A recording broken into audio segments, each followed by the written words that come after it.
Next virus है एप्स्टिन buyer virus, ठीक है।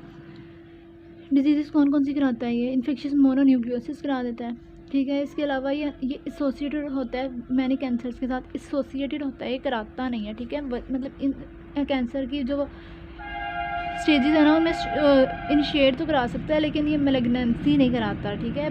उसमें बर्किट लिम्फोमा की एग्जांपल दी हुई है। कैरेक्टरिस्टिक्स मैंने आपको पहले ही कहा है कि यहाँ से नहीं आप बार बार पढ़ें, वो एक चार्ट है, उसी का रट्टा मार लें। ट्रांसमिशन कैसे होती है? ओरोफेरेंक्स, ठीक है, ओरोफेरेंक्स में है, और ओरोफेरेंक्स और बीफ सेल्स में होता है ना, तो इसलिए ये लाइवा से होता है ट्रांसमिट, ठीक है। ओरोफेरेंक्स में और बी सेल्स लिम्फोसाइट्स में होता है। पैथोजेनेसिस कैसी होती है? इन्फेक्शियस मोनोन्यूक्लियोसिस, दो ही मैंने बात बताई है, इन्फेक्शियस मोनोन्यूक्लियोसिस और बर्किट लिम्फोमा। इन्फेक्शियस मोनोन्यूक्लियोसिस में क्या हुआ? ये ओरोफेरेंक्स में था ना, तो फेरेंजियल एपिथेलियम में इन्फेक्शन होता है, स्टार्ट होता है। फिर जब भी कोई इन्फेक्शन जहाँ पे होना है, उसके बाद उसने लिम्फ नोड्स में जाना है, उसके बाद उसने ब्लड में जाना है, उसके बाद उसने ना फाइनल उस जगह पे जाना है जिसकी इसने डिस्ट्रक्शन करनी है। किसी पैथोजेनेसिस में ना वायरस की ऐसे ही होता है। तो सबसे पहले फेरेंक्स में ओरोफेरेंक्स में था, फेरेंजियल एपिथेलियम को डैमेज कर इन्फेक्शन स्टार्ट हुआ, स्प्रेड किया, लिम्फ नोड्स में चला गया, सर्वाइकल लिम्फ नोड्स में, उधर से ब्लड में चला गया, ब्लड से जाते हुआ लिवर में और स्प्लीन में चला गया, ठीक है। अच्छा, लेटेंसी इनकी याद रखनी है, मैंने कहा था जैसे साइटोमेगाला वायरस की थी मोनोसाइट, इसकी क्या है? बी लिम्फोसाइट्स, ठीक है। बर्किट लिम्फोमा में क्या होता है? बर्किट लिम्फोमा में ना एक ऑन्कोजेनेसिस है, ठीक है। इसमें क्या होता है? सी माइक ऑन्कोजीन, सी माइक प्रोटीन होती है, उसकी ना ट्रांसलोकेशन हो जाती है कहीं और पे, ठीक है। जीन प्रमोटर की साइड वाली जगह, मतलब इनकी ट्रांसलोकेशन होगी, म्यूटेशन हो जाएगी, तो म्यूटेशन की वजह से जो ये जो सी माइक प्रोटीन है ना बहुत ज़्यादा बनेगी, और ये सी माइक प्रोटीन क्या है? एक ऑन्कोप्रोटीन है जो बर्किट लिम्फोमा मतलब ट्यूमर कॉज करेगी, ठीक है। लैब डायग्नोसिस क्या है? आइसोलेशन इसकी रेयर ही की जाती है। इन्फेक्शियस मोनोन्यूक्लियोसिस में हमें लिम्फोसाइटोसिस देखते हैं, ठीक है। हाइड्रोफिल एंटीबॉडीज टिपिकली मोनोस्पोर्ट टेस्ट होता है, उसमें ना हाइड्रोफिल एंटीबॉडीज देखते हैं।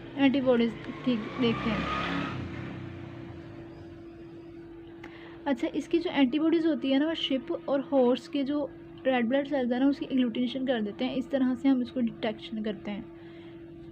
इसके अलावा पीसीआर करा सकते हैं, इसकी कोई प्रिवेंशन नहीं है, प्रिवेंशन है लेकिन इसकी कोई वैक्सीन नहीं है। तो हम इधर से देख लेते हैं, ये एप्सिलॉन डिजीज़ मैंने आपको बता दी हैं, ये क्लिनिकल में आगे से मैं और बताती हूँ। दो मैंने आपको बताई हैं, मोनोन्यूक्लियोसिस, इन्फेक्शियस मोनोन्यूक्लियोसिस और बर्किट लिम्फोमा। एक PTLD डिजीज़ भी आगे बताऊँगी, post transplant lymphoproliferative disorder. Post transplant मतलब ट्रांसप्लांट के बाद जो डिसऑर्डर हो रहा है, लिम्फोप्रोलिफरेटिव डिसऑर्डर, लिम्फोमा भी कहते हैं इसको। इंपॉर्टेंट प्रॉपर्टीज़ भी मैंने आपको कहा है वहीं से। अच्छा, इसके पास ना 4 तरह की एंटीजन्स होती हैं। वायरल कैप्सिड की एंटीजन होती है, इसके अलावा अर्ली एंटीजन्स होती हैं, ठीक है, नाम याद रख लें। वायरल कैप्सिड, की मतलब वायरस के ऊपर जो कैप्सिड है उसकी एंटीजन। इसके अलावा अर्ली एंटीजन्स होंगी एप्स्टान बार न्यूक्लियर एंटीजन, ये वायरल की कैप्सिड की एंटीजन थी, ये न्यूक्लियस की एंटीजन है, ठीक है, EBN, वायरल कैप्सिड की एंटीजन और न्यूक्लियस की एंटीजन। इसके अलावा अर्ली एंटीजन्स और 2 मेम्ब्रेन की एंटीजन्स होती हैं, लिम्फोसाइट डिटरमिनेंट मेम्ब्रेन एंटीजन और जो वायरल मेम्ब्रेन एंटीजन है, ठीक है। इस तरह ये 4 हो जाती हैं। मैंने बता दिया कि लेटेंट कहाँ पे होते हैं, लिम्फोसाइट में, मतलब वहीं पर आ जाते हैं। ट्रांसमिशन सलाइवा से होती है, कॉलेज स्टूडेंट्स में ज़्यादा हो रही होती है, ठीक है, कॉलेज स्टूडेंट में ज़्यादा हो रही होती है। लेटेंट मैंने आपको बता दिया बी लिम्फोसाइट में होती है। अच्छा, इसकी 4 तरह की एंटीजन थी, 2 तरह की एंटीबॉडी बनाता है। एक तो इसकी EBV मतलब Epstein Barr virus specific antibodies होंगी, इसके अलावा हेट्रोफिल एंटीबॉडीज़ बनाता है, और ये हेट्रोफिल एंटीबॉडीज़ की वजह ये को डिटेक्ट करने के लिए डायग्नोसिस करते हैं, ठीक है ना। अब ये हेट्रोफिल का क्या मतलब है? हेट्रोफिल का मतलब है कि ये जो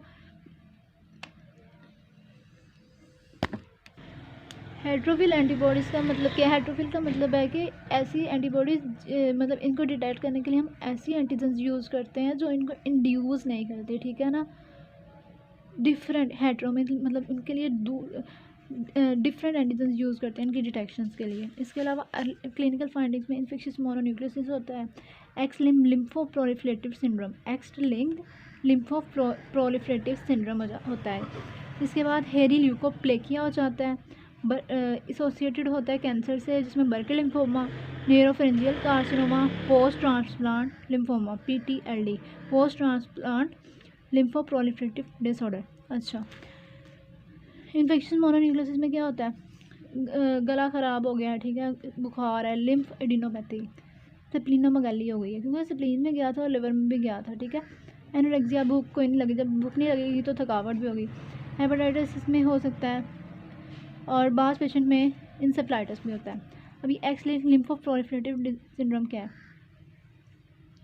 अब ये जो इसकी जो प्रोग्रेशन है ना फर्दर, इसकी जो प्रोग्रेसिव फॉर्म है वो चिल्ड्रन में होती है या जिनमें इम्यूनोडेफिशिएंसी होती है, तो उसको कहते हैं एक्स लिंक्ड लिम्फोप्रोलिफरेटिव सिंड्रोम, ठीक है।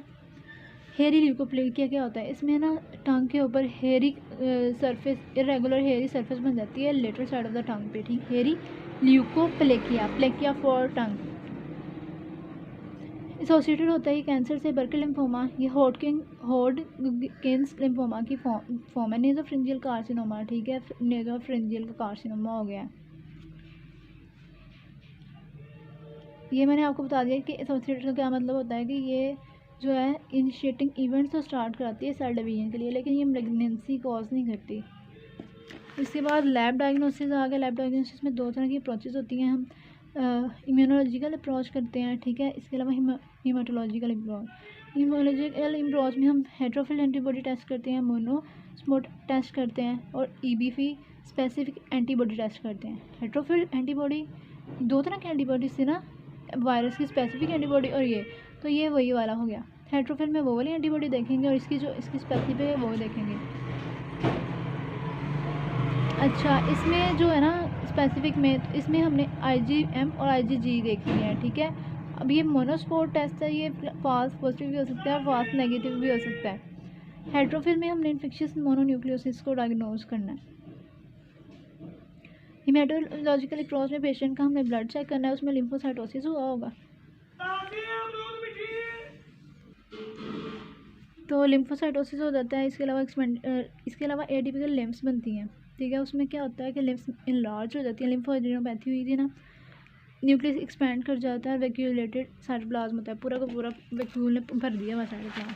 एसोसिएटेड विद कैंसर ट्रांसलोकेशन हुई है, इसमें मैंने बताया था कि बर्किश लिम्फोमा और नेज़ोफेरेंजियल लिम्फोमा, पोस्ट ट्रांसप्लांट लिम्फोमा, तो इसमें क्या हुआ था, सी मैगजीन की वो हो गई है, ट्रांसलोकेशन हो गई, उसकी वजह से उसमें म्यूटेशन आ गई है, तो बहुत ज़्यादा बन रही है प्रोटीन, और वो एक ऑन्कोप्रोटीन है, इससे करवाएगी।